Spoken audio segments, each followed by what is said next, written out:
equipe de louvor adoradores do Pai vai estar adorando Deus agora.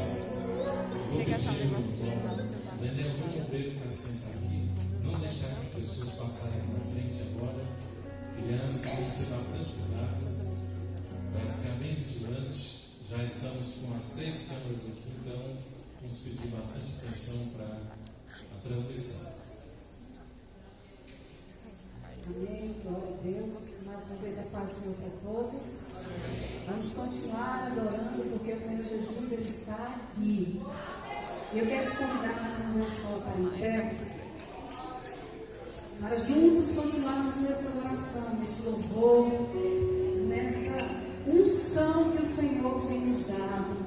Aleluia! Nós podemos sentir a unção do Senhor aqui neste lugar. Glória a Deus. Aleluia.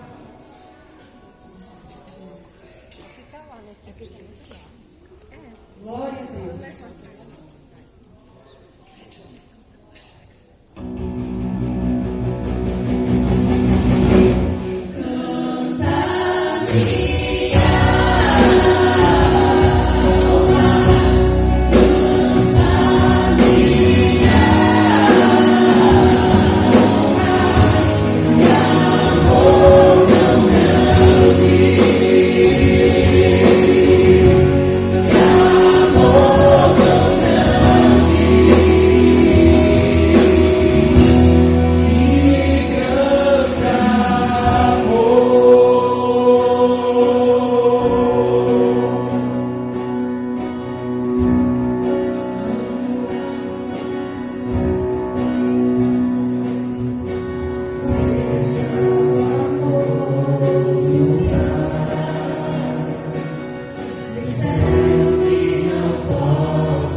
Veja, ouvi, te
Irmãos, com transmissão ao vivo agora nós vamos ministrar a palavra de Deus baseada aqui em Salmo número 49, versículos 6 até o 8.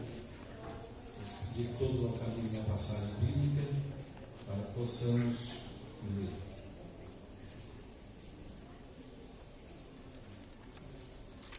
Salmo número 49, versículo 6.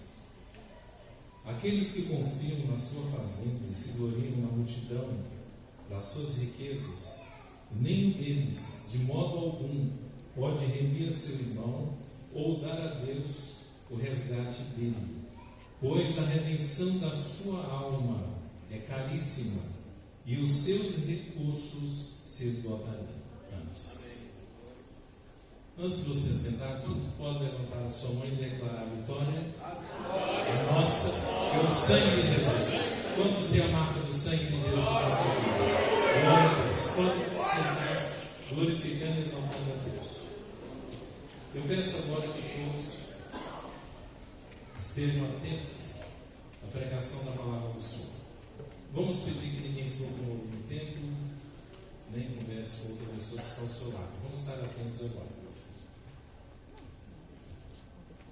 O título da mensagem de hoje ela é um assunto bem profundo. Nós vamos resumir. Nós vamos falar sobre o valor da alma humana. O valor da alma humana. Nós lemos aqui um texto da Sagrada Escritura que nos faz refletir sobre este assunto.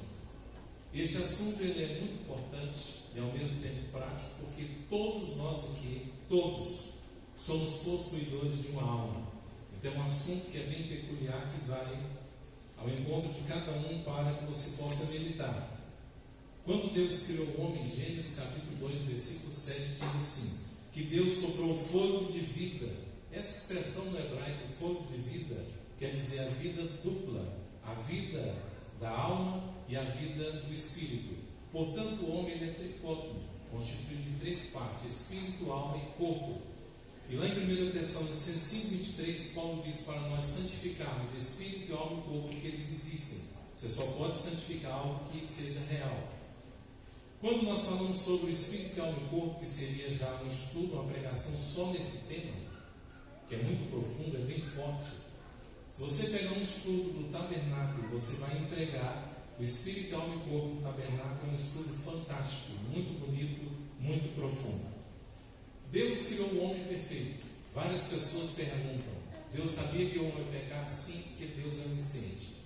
Deus não criou um robô, Deus criou um homem com livre-arbítrio. Ele teria o direito de escolher o certo ou o errado. Eclesiastes 7,29 diz que Deus criou o homem perfeito, mas ele buscou invenções, ele errou, ele pecou, ele se desviou, ele perdeu a comunhão com Deus. Por isso que Romanos 5,12 diz que para o homem, Adão, entrou o pecado no mundo, mas para o homem Jesus entrou a salvação eterna, e assim Deus resgata o homem pelo sacrifício de Jesus. Qual é a definição para a palavra alma? É o que nós vamos falar aqui, o valor da alma humana. Alma é a substância incorpórea e invisível do homem, inseparável do espírito, embora distinta dele, no interior do homem.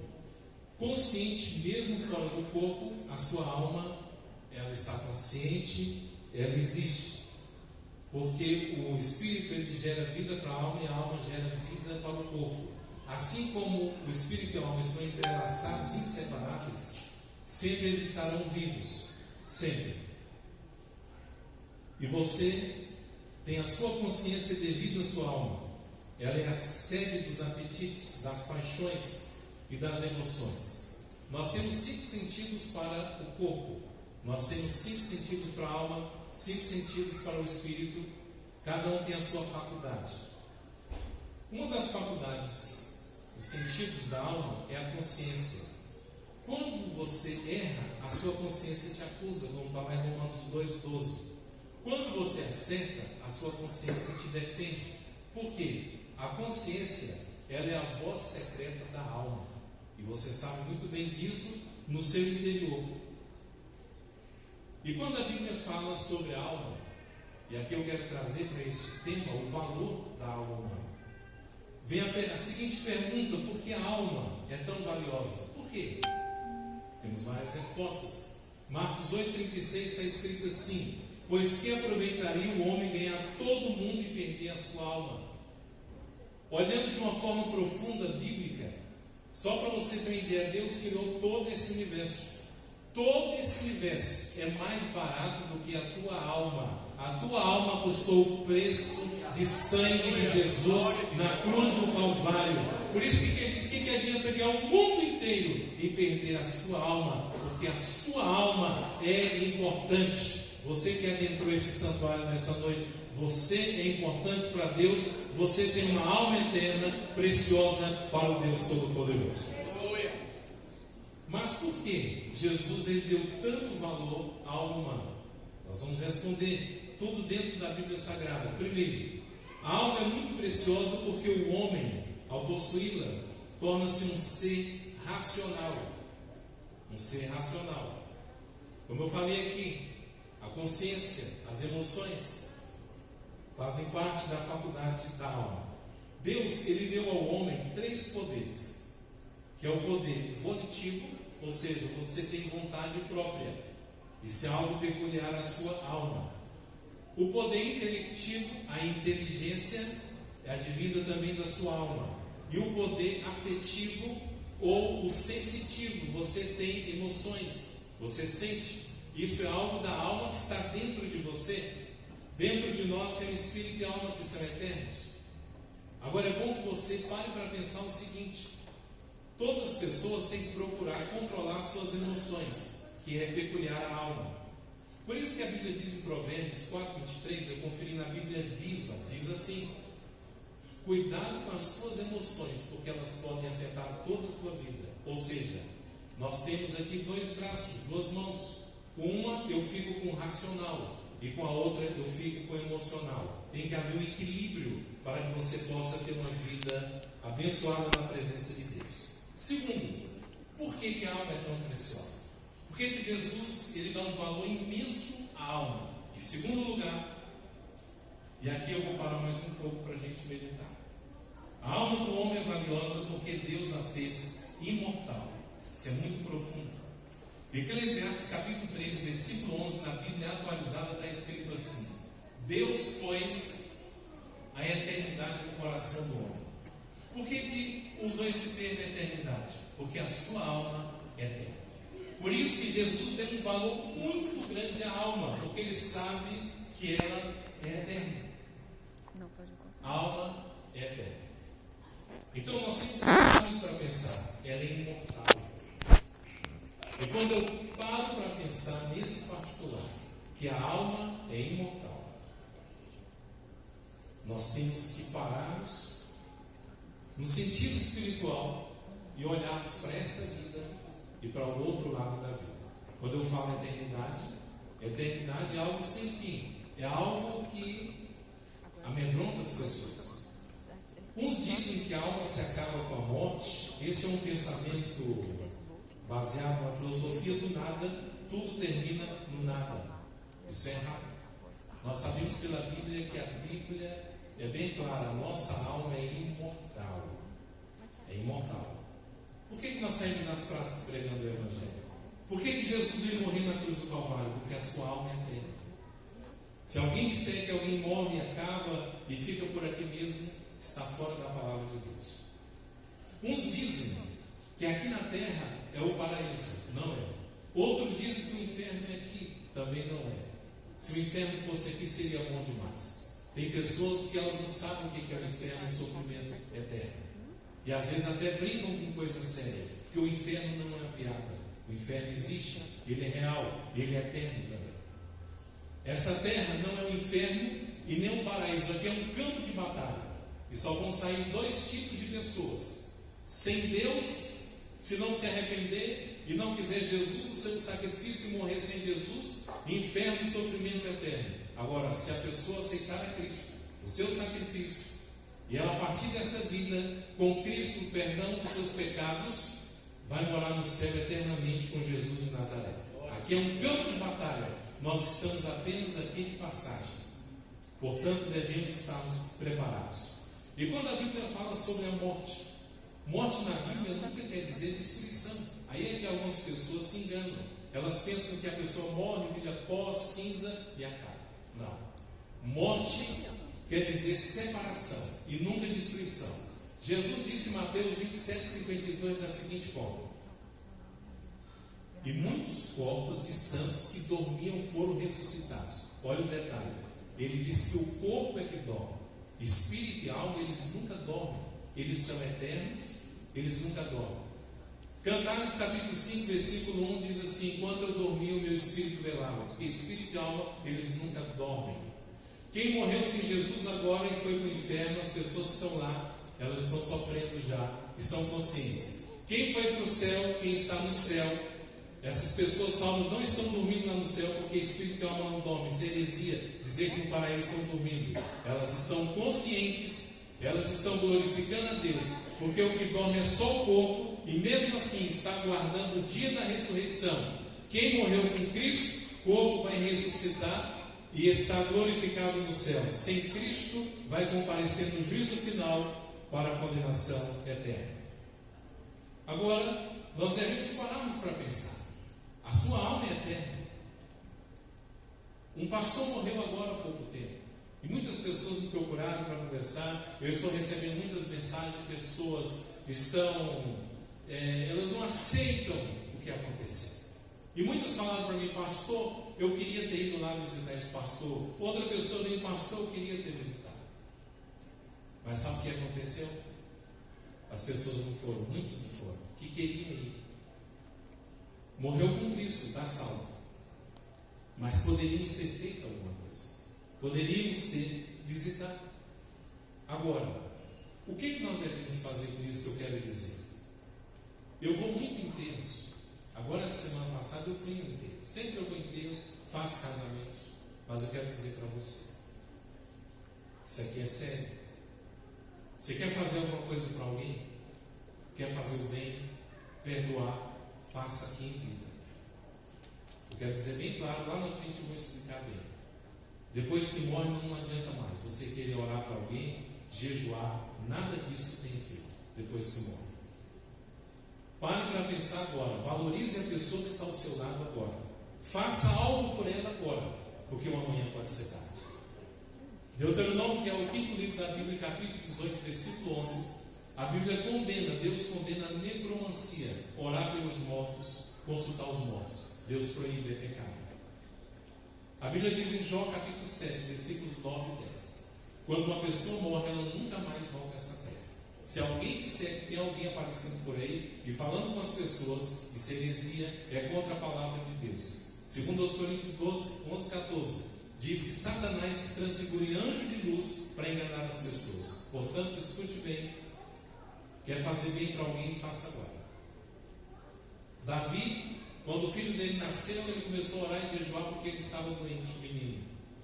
Depois veio a notícia: Davi, o seu filho, morreu. Segundo Samuel 12, 23. Ele disse: agora não adianta mais eu orar e jejuar porque a criança morreu. E quando a criança morre, ela vai para o paraíso. Aí Davi disse assim, segundo Samuel 12, 23: eu, quando morrer, irei até ela, que ela está no paraíso, que eu vou para lá. Mas ela não virá até mim. Quer dizer, morto não volta a essa terra. Por isso que a tua alma é valiosa, ela é eterna. Se morrer sem Jesus, não tem salvação. Salvação é só aqui em vida. Hebreus 9, 27 está escrito que aos homens está ordenado morrer uma vez, vindo depois do juízo, segue-se o juízo. Se as pessoas morressem e voltassem para essa terra, para que deixar testamento? Era só voltar e pegar as coisas de volta, pela lógica. Mas para você ver que isso é um engano. O diabo inculca na mente das pessoas e elas pensam que existe uma outra oportunidade do outro lado da vida. Não existe, não existe. Salvação é só aqui na terra. A tua alma é preciosa, ela é valiosa, ela é eterna. Você precisa refletir, parar e pensar nisso. Enquanto a vida é esperança. Enquanto a vida é esperança. Só tem um versículo que está sendo citado agora lá no inferno. Jeremias capítulo 8, versículo 20. Passou a sério, findou o verão e nós não fomos salvos. Esta é a cantiga do inferno. E nós não fomos salvos. Por quê? Porque as pessoas rejeitaram Jesus. Quantas pessoas zombam do Senhor Jesus? da sua palavra e do Evangelho. Vamos parar para meditar. Agora, o que você deve fazer com a sua alma? Pastor, o que eu devo fazer então? Cuide da sua alma. Você deve cuidar da sua alma. Eu vou ler um versículo que eu acho bem chocante, que é o lamento de um salmista. Salmo número 142, 4 diz assim: olhei para a minha direita e vi, mas não havia quem me conhecesse. Refúgio me faltou. Na parte final do versículo ele disse assim: ninguém cuidou da minha alma. Isso aqui é forte. Eu pergunto para você nesta noite: quem está cuidando da sua alma? Quem está cuidando da alma da sua criança? Das suas crianças, dos seus filhos? Quem está cuidando da alma das crianças da sua igreja? Quem está cuidando das almas dos novos convertidos na sua igreja?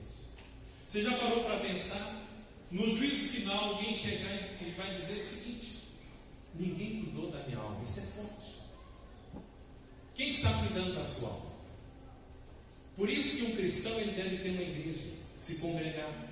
Sabe para quê? Para você ter uma cobertura de oração da igreja.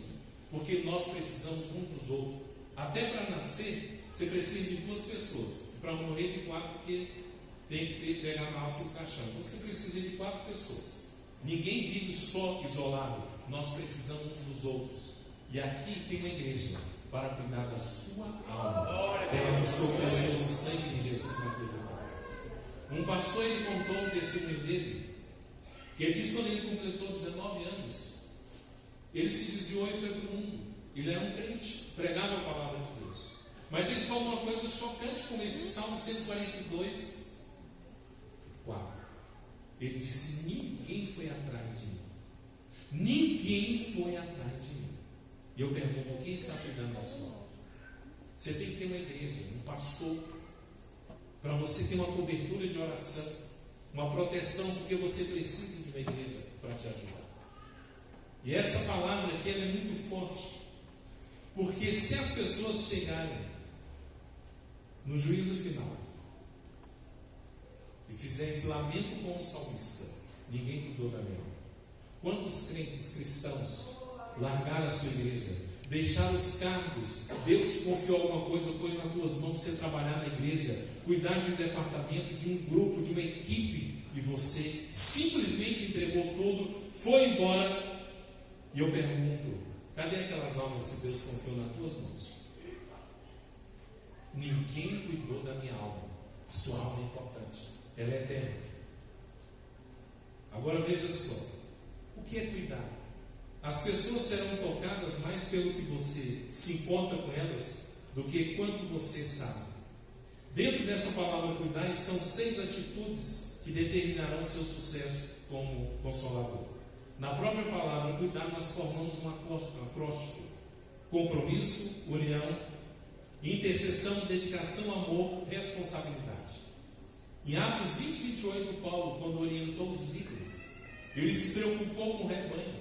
Paulo sabia que ele ia partir, mas ele chamou os líderes para cuidar das almas, do rebanho de Jesus.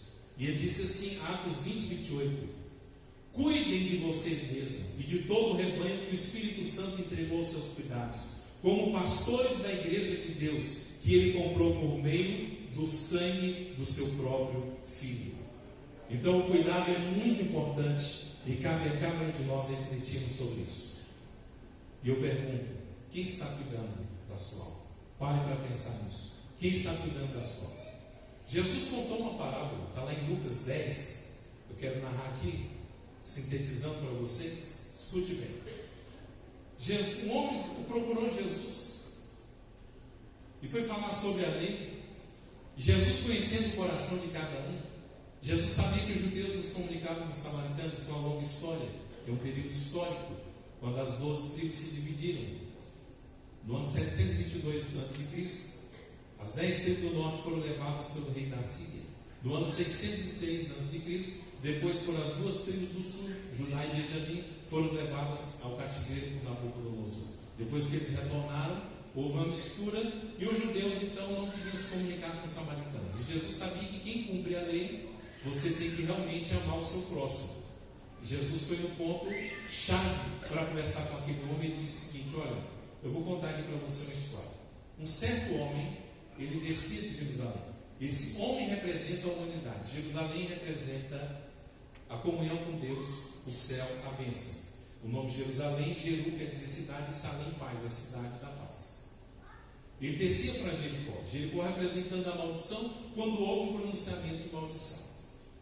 E ele caiu na mão dos salteadores, que o deixou meio morto. Salteadores são os demônios, Satanás, que tentam matar a humanidade. E quando aquele homem estava ferido, de repente, passou um sacerdote e um levita, mas eles passaram de largo e não ajudaram, porque representa a religiosidade, a tradição. Mas de repente um samaritano passou e viu aquele homem e parou. Agora está o segredo. Por que ele parou? Ele tinha duas coisas que aquele homem precisava: vinho e azeite. O vinho representa o sangue de Jesus e o azeite representa o Espírito Santo. Quando você prega, pode até doer, arder nas feridas, mas a verdade vai lá na sua alma e transforma a sua vida em Cristo Jesus. E depois vem o azeite e o bálsamo para sarar as feridas. E a Bíblia diz então que ele parou, fez todo esse processo, e diz assim em Lucas 10, 34, 35: e aproximando-se, atou-lhe as feridas, deitando-lhe azeite e vinho, e pondo sobre o seu animal, levou para a estalagem. Agora olha um detalhe: e cuidou dele. E cuidou dele. Por que ele cuidou? Porque ele sabia que aquele homem tinha uma alma preciosa. Versículo 35: e partindo no outro dia, tirou 2 dinheiros e deu ao hospedeiro, e disse-lhe, o que ele disse? Cuida dele, e tudo que demais gastarem eu te pagarei quando voltar. Sabe o que isso representa? Jesus pega o pecador lá no mundo, já está meio morto, Satanás quase destruiu, mas Jesus chega lá e salva essa pessoa, traz para a estalagem aqui é a igreja, e ele fala: agora vocês podem cuidar dele, e tudo que vocês fizerem e gastarem, pode deixar que eu vou pagar tudinho para vocês. Deus é fiel, é soberano, ele não deve nada a ninguém. Deus está confiando na igreja o cuidado das almas que estão vindo feridas para serem tratadas em nome de Jesus. Eu postei lá no Facebook essa mensagem, e várias pessoas comentaram. Veja só: sentiu a falta de alguém no culto? Liga, vai atrás, não deixe o soldado ferido morrer. Um dia alguém lembrou de você. Olhe para as pessoas no culto, veja quem está faltando, e vamos atrás, e vamos cuidar dessas almas. Muitas pessoas estão feridas, entraram em depressão. Quantas pessoas, até cristãos, estão em depressão? O que elas estão precisando? A sua alma está ferida. O que você precisa? De uma cura interior. Você precisa liberar o perdão. Cura interior. E essa cura interior, ela não é assim tão rápido como alguns pensam. Requer um processo. Um processo para a cura interior. Quantas pessoas estão feridas e machucadas? Eu lembro que um senhor, ele assentou-se aqui desse lado. Todos os domingos ele vinha, eu falei que ele não estava visitando a nossa igreja. E um dia, quando eu terminou o culto do domingo, eu saí aqui por essa porta. Ele veio correndo aqui à esquerda, à minha esquerda, e me parou e falou: pastor, eu estou visitando aqui há alguns meses e quero dizer para o senhor que eu vim para essa igreja ferido, mas a palavra está sarando a minha alma. Eu e a minha família vamos comemorar. A palavra de Deus está aqui para sarar a sua ferida. Às vezes você está machucado, você pode estar até sorrindo, mas só Deus sabe o que está passando no seu interior. Você precisa de uma cura interior. O que é isso? Você precisa de um cuidado.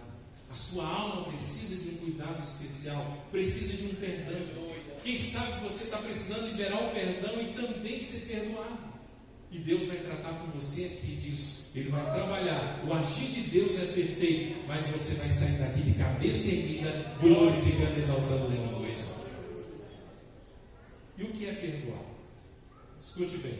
Perdoar exige calar o orgulho e abrir mão da vingança e dos direitos. Perdoar é libertar o ofensor, mas também a si mesmo. é não permitir que o passado e o ressentimento amarrem nossa vida para sempre. Tem pessoas que estão presas a mágoas, a problemas. Deus tem muito mais para te dar. Ele tem coisas tremendas para fazer na tua vida. Através da sua vida, milagres vão ser realizados e a obra de Deus vai ser realizada. Às vezes você está até sofrendo e o tempo está se passando e você está na casa de Deus. E tem gente que fala, mas você tem 20, 30 anos na casa de Deus? Sim. Você está envelhecendo na casa de Deus? Sim. Mas segundo aos Coríntios 4,16 diz assim: ainda que o nosso exterior se corrompa, quer dizer, traduzindo, ele venha envelhecer, contudo, o nosso interior, a nossa alma se renova a cada dia na presença de Deus. Quantos precisam de uma renovação de Deus? Levante a sua mão e glorifique esse Deus maravilhoso. Deus está aqui para te renovar e te abençoar. Agora escute. A sua alma é tão importante, mas tão importante, que quando uma pessoa vai morrer, muitos cristãos antes de morrer, Deus avisa, Deus dá uma palavra. Mas escute o que eu vou falar para você. Lucas capítulo 16, versículo 19 até o 31. Jesus conta uma história verídica. Ele disse: havia um homem, o verbo haver no grego é o mesmo no hebraico lá para Jó, da existência de um homem Jó, que realmente foi real, não é ficção, é uma realidade. E esse texto ele é muito profundo, nós teríamos que ter um dia para explicá-lo aqui. Quando uma pessoa vai morrer, tem gente que se preocupa: mas eu fiquei sabendo que um irmão morreu de câncer, o outro morreu assim. Como explica isso? Eu quero que você entenda o seguinte: o importante, grave bem, o importante não é como a pessoa morreu, é como ela está para enfrentar a morte. Tem gente que diz que é morrer igual um anjinho bater nas asinhas, mas a vida está fora dos planos de Deus. Leia a história para você ver. Os discípulos de Jesus todos tiveram morte trágica. Pedro foi buscar de cabeça para baixo. Tiago foi degolado. O único que morreu de morte natural foi João o apóstolo, porque Jesus deixou os cuidados da sua mãe para ele cuidar.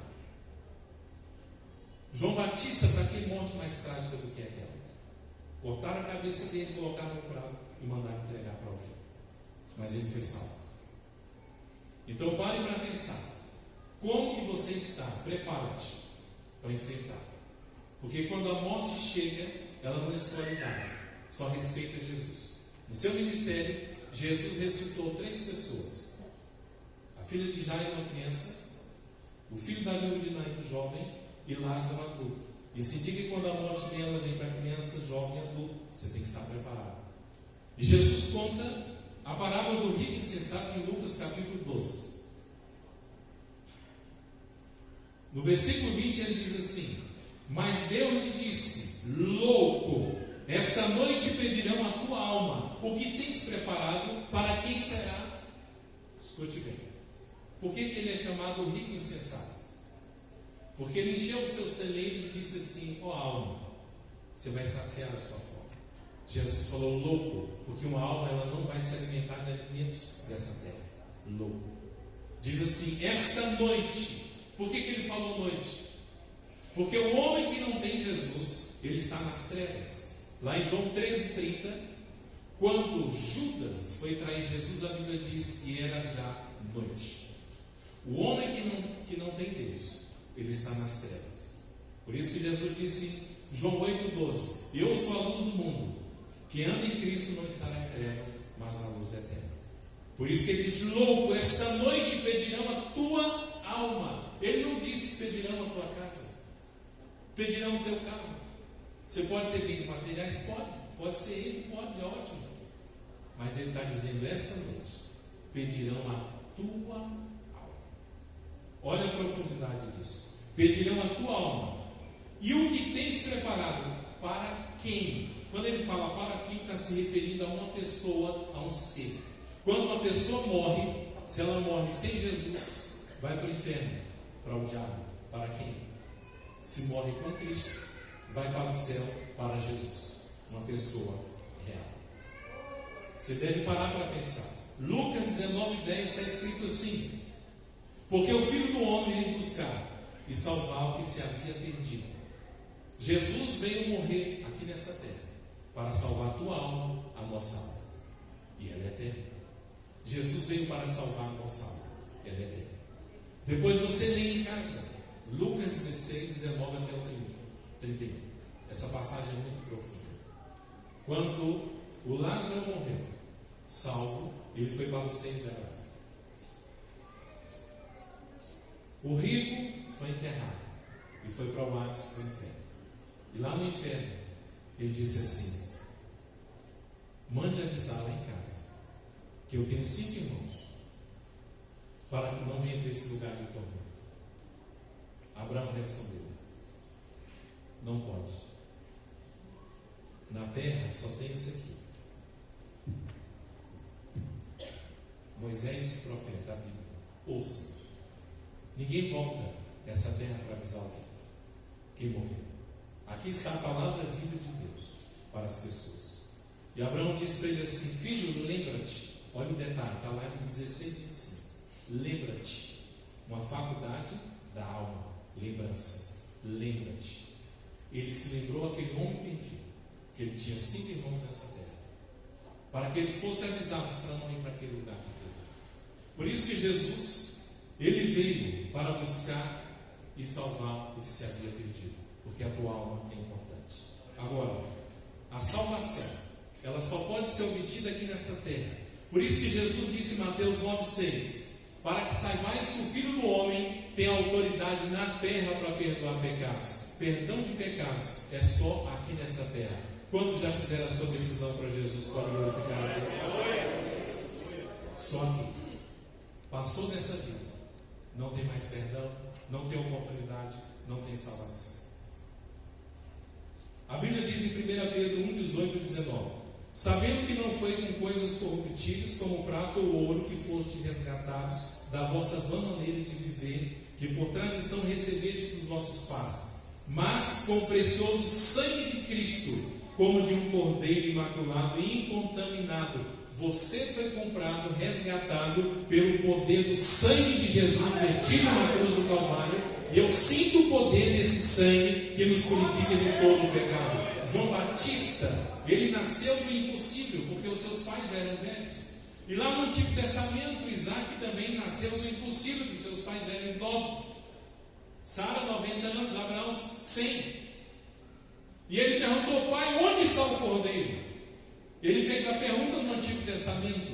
E João Batista vem no Novo Testamento, que nasceu também do impossível. E depois de muitos anos, em João 1,29 dá a resposta. Ele aponta para Jesus e dá a resposta de Isaac: eis o Cordeiro de Deus que tira o pecado do mundo, que é Jesus. Jesus, ele veio para resolver o problema. Agora, o que você deve fazer para ser salvo? O que você deve fazer para ser salvo? Romanos 10, 8 até o 10 dá a resposta. Diz assim: mas que diz? A palavra está junto de ti, na tua boca e no teu coração.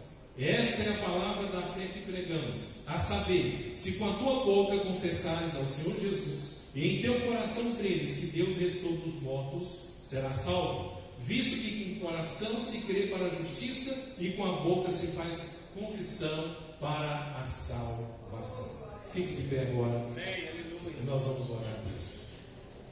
Eu vou agora ensinar para você uma oração.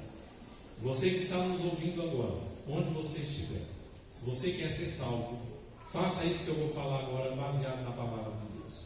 Qualquer pessoa que agora está me ouvindo, onde você estiver, na sua casa, no seu trabalho, na rua, onde você estiver, você vai chegar de coração e você vai falar as seguintes palavras para Jesus. Você vai dizer: Jesus, eu reconheço que eu sou um pecador. Eu não posso salvar a mim mesmo, mas eu creio no teu sacrifício na cruz do Calvário. E eu peço agora que o Senhor me receba na tua presença. Perdoa os meus pecados. Lava-me com teu sangue precioso.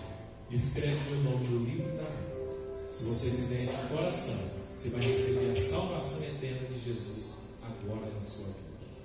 Nós vamos orar a Deus. Nós vamos agradecer ao Senhor. E agora estamos encerrando essa mensagem. E nós vamos orar ao Senhor neste momento.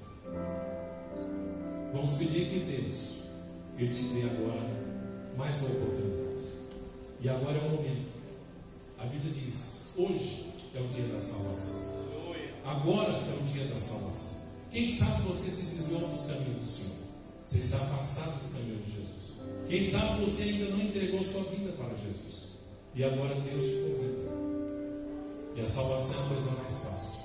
Você tem que apenas com a sua boca confessar e dizer: eu quero Jesus. Você tem que reconhecer que a sua alma ela é importante. Você tem que reconhecer que a sua alma ela é eterna. Ela custou o precioso sangue de Jesus. Lucas 19:10. Porque o Filho do Homem veio buscar e salvar os que se